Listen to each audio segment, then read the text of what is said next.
आदमी की जितनी सोच होती है, उसका मानसिक विकास हुआ होता है, वह उतना ही सोच पाता है और उतना ही बोल पाता है। वही उसकी मानसिकता और विचारधारा होती है। उसका दायरा बहुत संकीर्ण हो अगर, तो वह अपनी संकीर्ण सोच को ही पूरी मान लेता है और किसी भी बात पर अपना डिसीजन या वक्तव्य दे देता है। और उसके वक्तव्य से ही उसकी कितनी बुद्धि का विकास हुआ है, यह उस व्यक्ति को पता चल जाता है जो ज्ञानी है, उसके सामने है। हालांकि अगर सामने भी व्यक्ति उसी की तरह का हो तो वह नहीं समझ पाता, लेकिन अगर सामने कोई ज्ञानी व्यक्ति हो, उससे ज्यादा समझदार हो, तो वह पता लगा लेता है। उसको पता चल जाता है कि इस व्यक्ति की बौद्धिक क्षमता कितनी है, कितना इसका दायरा खुला हुआ है, कितना विकास हुआ है मन का।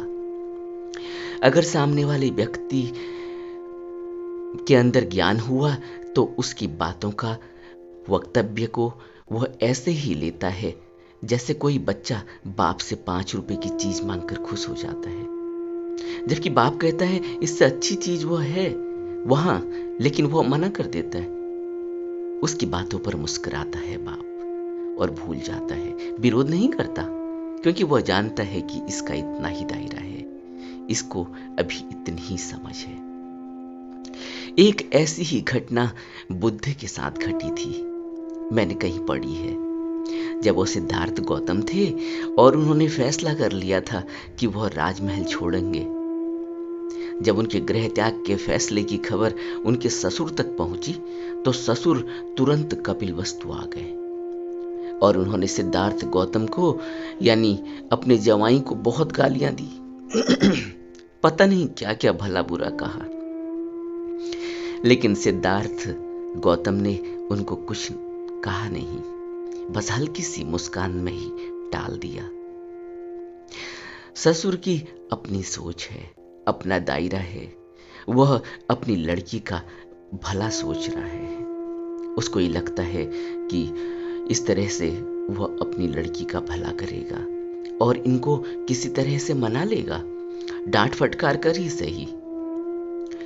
दुनियावी अनुभव इस तरह से है और दुनियावी अनुभव इसी तरह से होते हैं।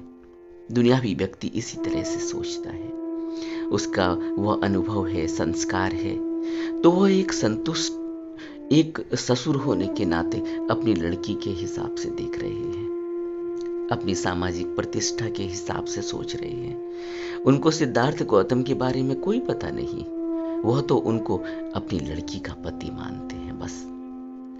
लेकिन बुद्ध यानी सिद्धार्थ गौतम को अंदर कुछ घटा है, कोई विराट अनुभव हुआ है, वह जिसने उनके हृदय को विशाल बना दिया है, उनकी सोच समझ प्रज्ञा को बहुत ऊंचा कर दिया है।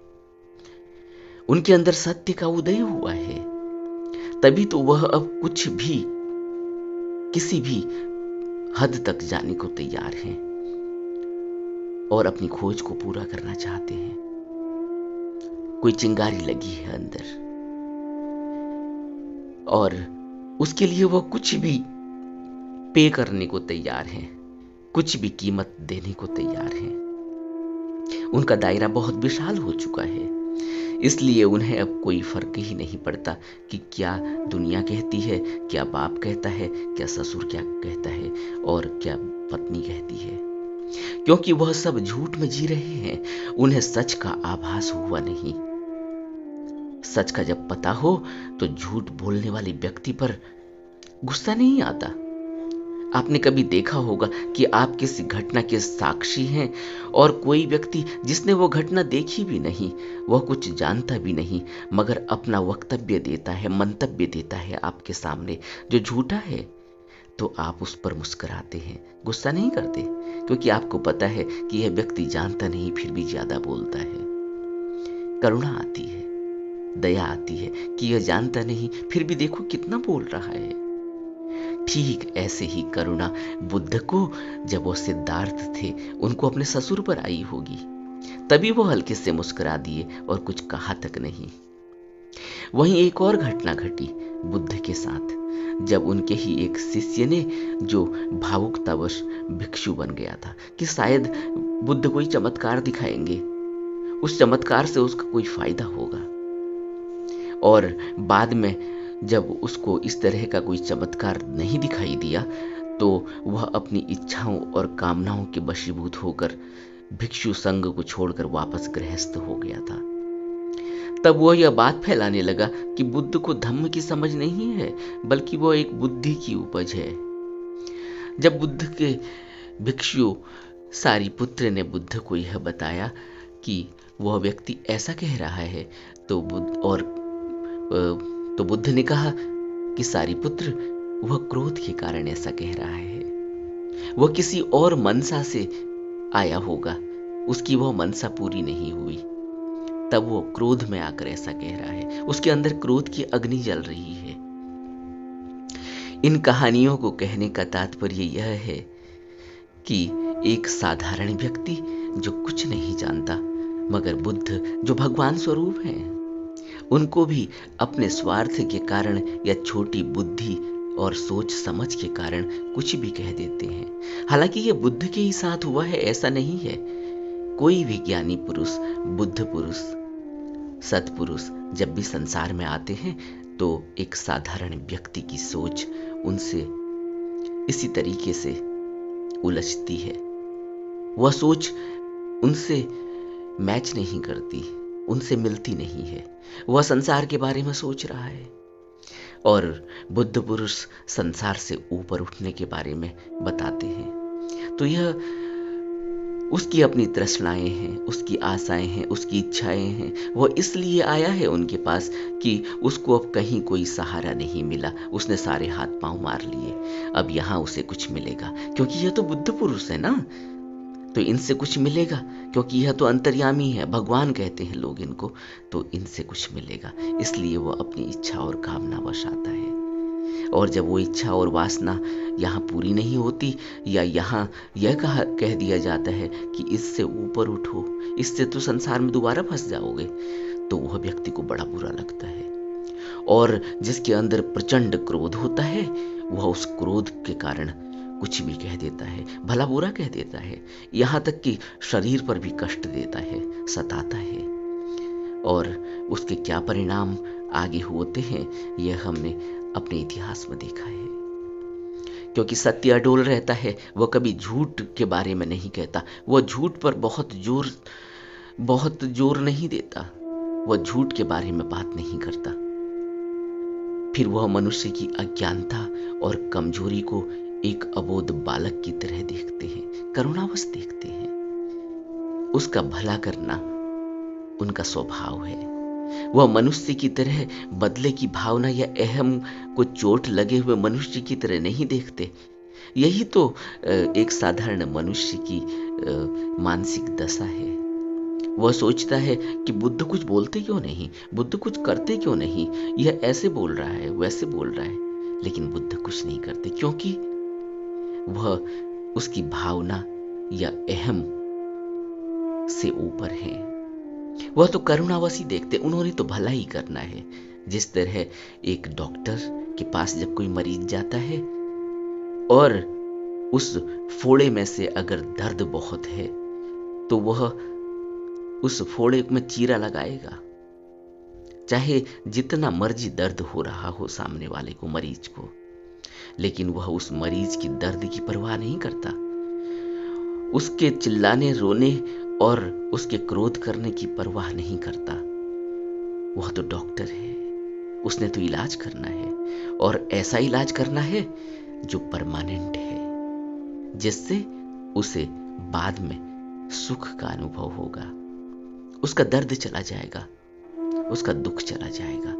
इसलिए बुद्ध कहते हैं कि मैं तो दुख को दूर करने आया हूं, और उस दुख को दूर करने में अगर दुखती नस में को दबाया जाएगा, उसको हटाया जाएगा, उसमें चीरा लगाया जाएगा, तो दर्द तो होगा, तकलीफ तो होगी, गुस्सा तो आएगा। लेकिन बुद्ध उन व्यक्तियों के गुस्से पर, उनके गाली गलौज पर और उनके क्रोध पर ध्यान नहीं देते। करुणावश उनके लिए सहारा बनते हैं। वैसे ही बुद्ध संसारी मनुष्य को देखते हैं कि यह अभी बहुत कमजोर है, इसका दायरा बहुत सीमित है, तभी तो वह संसार की पीड़ाओं से अछूते रहते हैं। कभी भी कोई व्यक्ति उनको दुख या सुख नहीं दे सकता, वह उससे ऊपर ही रहते हैं। तभी तो जन कल्याण के लिए निरंतर प्रयत्नशील रहते हैं, क्योंकि वह दुख से मुक्त करना चाहते हैं और देख रहे हैं, जान रहे हैं कि यह व्यक्ति कितना दुखी है और दुख मांग रहा है, अभी भी दुख मांग रहा है, सुख की खोज नहीं करता। और सुख कहाँ है? बुद्ध कहते हैं समाधि में सुख है, निर्वाण में सुख है। लेकिन यह संसार की तरफ भागता है, संसार को पा लेने के लिए उनसे कहता है कि मेरी मदद करो, मुझे संसार की आशा और तृष्णाएं चाहिए, मुझे बाल बच्चे चाहिए, मुझे वैभव चाहिए, समृद्धि चाहिए, सुख चाहिए, धन चाहिए। ऐसी ही एक जातक कथा है, एक ऐसी गाथा है। बुद्ध के समय उनके अनन्य उपासकों में से एक काण माता नाम की एक श्रद्धालु थी, बहुत ही दयावान और धर्मवान। उसकी एक पुत्री थी, उसका नाम काण था, जिसके नाम से ही उसको काण माता कहते थे, क्योंकि उसकी पुत्री का नाम काण था और यह उसकी माता थी, तो इसलिए इसको काण माता कहते थे। एक समय अपनी माता से मिलने के लिए वह अपने ससुराल से मायके आई थी और वहीं रुकी थी, और उसके पति ने उसको वापस आने का संदेश भेजा था और वह तैयार हुई। तभी उसकी माता ने, काण माता ने कहा कि इतनी जल्दी क्या है बेटा, कल चले जाना। संदेशवाहक को वापस भेज दिया कि उसको कल भेज देंगे। और तभी काण माता ने सोचा कि इसके लिए कुछ अच्छे अच्छे पकवान बनाए जाएं, कुछ मिठाइयाँ बनाई जाएं, कल ये ले जाएगी। तो तभी जैसे ही उसने पकवान बनाए थे, उसके दरवाजे पर 4 भिक्षु आ गए। काण माता बहुत ही श्रद्धावान, बहुत ही दयालु और धर्मनिष्ठ थी। उसने अपने घर में रखे मिष्ठान में से कुछ मिष्ठान उन भिक्षुओं को परोस दिए। भिक्षु चले गए। कुछ और भिक्षु आ गए, काण माता ने उनको भी मिठाइयाँ दी, फिर वो भी चले गए। ऐसे ही काण माता के घर में भिक्षाटन करने के लिए भिक्षु आते रहे और काण माता उनको मिठाइयाँ देती रही और सारी मिठाइयाँ खत्म हो गई। दूसरे दिन फिर से उसने मिष्ठान बनाए और पुत्री को भेजने की तैयारी की, लेकिन जैसे ही मिष्ठान बनाए फिर भिक्षु आ गए और उसने फिर मिष्ठान दे दिए, परोस दिए, और पुत्री की विदाई फिर रह गई। इसी तरीके से 2-3 दिन हो गए और उधर दामाद ने संदेश भिजवा दिया कि अगर यह आज नहीं आती है तो मैं दूसरा विवाह कर लूंगा और फिर अपनी पुत्री को अपने घर पर ही रखना। अगले दिन फिर वही घटना घटी। जैसे ही काण माता ने पकवान बनाए, फिर भिक्षु आए और उसने फिर भिक्षुओं को पकवान दे दिए, और तभी पति ने दूसरा विवाह कर लिया और संदेश भिजवा दिया कि उसने दूसरा विवाह कर लिया है, अब इसको मायके में ही रख लो। इन सब परिस्थितियों में उसके दिमाग में भिक्षुओं के प्रति दुखद अनुभव पैदा हो गया। वह भिक्षुओं के प्रति बुरा व्यवहार करने लगी और भिक्षुओं को देखकर गाली देने लगी। तभी एक दिन भगवान भिक्षाटन हेतु निकले और बिहरते बिहरते काण माता के द्वार पर पहुंच गए। काण माता ने उन्हें चावल भात की भिक्षा दी। भगवान ने ग्रहण करी। काण चुपचाप खड़ी थी, यानी कि काण उनकी बेटी चुपचाप खड़ी थी। वे सब समझ चुके थे। भगवान ने कान को बुलाया और बोले, भिक्षु जो दिया गया था वह लेकर गए थे या जो नहीं दिया गया था वह भी लेकर चले गए थे? काण माता की पुत्री बोली, काण बोली, नहीं भगवान, जो उन्हें दिया गया था वो वही लेकर गए थे। तो भगवान ने कहा, वे गलत नहीं थे फिर तो? हाँ, काण ने कहा कि मैं ही गलत थी। अब उसको सब कुछ समझ में आ गया था। वह निर्मल हो गई। भिक्षुओं के प्रति उसके मन में जो मलाल था अब वो जाता रहा। भगवान ने उसे धर्म उपदेश दिया। वह श्रोतापन्न हो गई। भगवान अपने बिहार वापस जा रहे थे, तभी कौशलराज उनको रास्ते में मिल गए। काणमाता की पुत्री के बारे में ज्ञात होने पर, राजा के द्वारा पूछने पर भगवान ने बताया कि उसे धर्म का उपदेश दिया है, उसने सत्य को जान लिया है, धर्म को जान लिया है और वह अगले जन्म में धनवान होगी। तो राजा ने भगवान बुद्ध को कहा, भगवान मैं तो उसे इसी जन्म में धनवान बनाने के लिए आश्वस्त हूं। राजा ने पालकी भेजी और कान को बुला लिया उसे धनवान बनाने के लिए। काण माता की पुत्री उसमें बैठकर उनके राज दरबार में पहुंच गई। तभी राजा ने कहा, कोई है जो मेरी इस पुत्री को आराम से रहने के लिए ले जाना चाहता हो? राजा के मंत्रियों में से एक ने अपनी दत्तक पुत्री उसे बना लिया। उसके धन धान्य की कोई कमी नहीं थी। उसने उससे कहा कि वत्स, तुम जितना चाहो दान करो, धर्म करो, तुम्हारे लिए भंडार भरे हुए हैं। वह प्रतिदिन नगर के चारों द्वारों में दान देने लगी। जब भगवान को इसकी जानकारी हुई तो बोले, भिक्षुओं, काण का मन जो कि पहले अवसादित था, गंदा हो चुका था, वह अब बुद्ध वचनों से पवित्र हो गया है, स्वच्छ हो गया है, शुद्ध हो गया है, शांत हो गया है।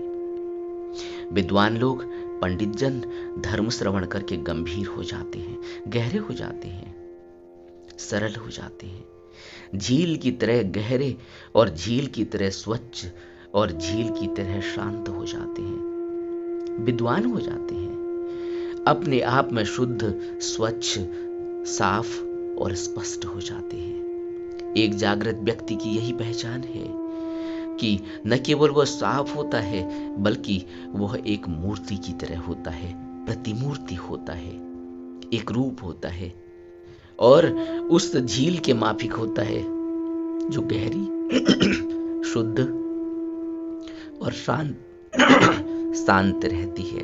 वह गहरी है, वह स्वच्छ है, वह गंदेपन से मुक्त है, वह हिलोरे नहीं मारती, उसमें अब कोई हिलोरे नहीं उठती, उसमें अब कोई तरंग नहीं उठती, इसीलिए वो अशांत नहीं है।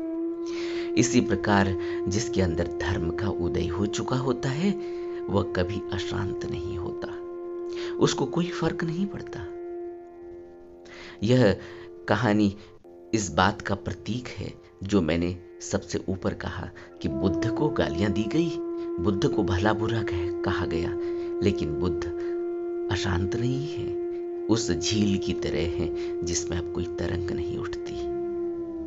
इसी प्रकार धर्म श्रवण करने वाला और जिसने समाधि और निर्वाण का अभ्यास किया है, वह भी इसी तरह उस शांत झील की तरह शांत हो जाता है, गहरा हो जाता है, स्वच्छ हो जाता है। अब उस पर कोई प्रभाव नहीं पड़ता संसार का, वह शुद्ध हो जाता है, उसका अंतःकरण शुद्ध हो जाता है और वह जलाशय की तरह निर्मल, स्वच्छ और संतुष्ट हो जाता है।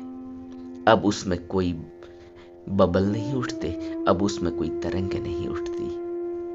यह गाथा बुद्ध ने कही थी कि धर्म को सुनकर पंडित लोग गंभीर, स्वच्छ और निर्मल जलाशय की भांति हो जाते हैं जिसमें अब कोई तरंग नहीं उठती। हमें भी बुद्ध के वचनों से, बुद्ध के उपदेशों से अपने आप को उसी जलाशय की तरह बना लेना चाहिए जिसमें अब कोई तरंग नहीं उठती, जिसमें अब संसार के किसी भी तरंग का, किसी भी हलचल का कोई फर्क नहीं पड़ता।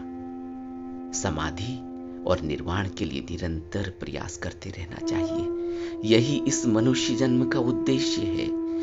यह सारे उपदेश, यह सारी गाथाएं और यह सारे प्रवचन सिर्फ इस बात के लिए ही उचारे जा रहे हैं, इस बात के लिए ही बताए जा रहे हैं कि हमें किसी भी तरह से अपने आप को निरंतर अभ्यास की तरफ जोड़ना चाहिए। यही जीवन से मुक्त मुक्त होने का, यही निर्वाण और परम निर्वाण पाने का एकमात्र मौका है, एकमात्र मनुष्य जन्म का उद्देश्य है।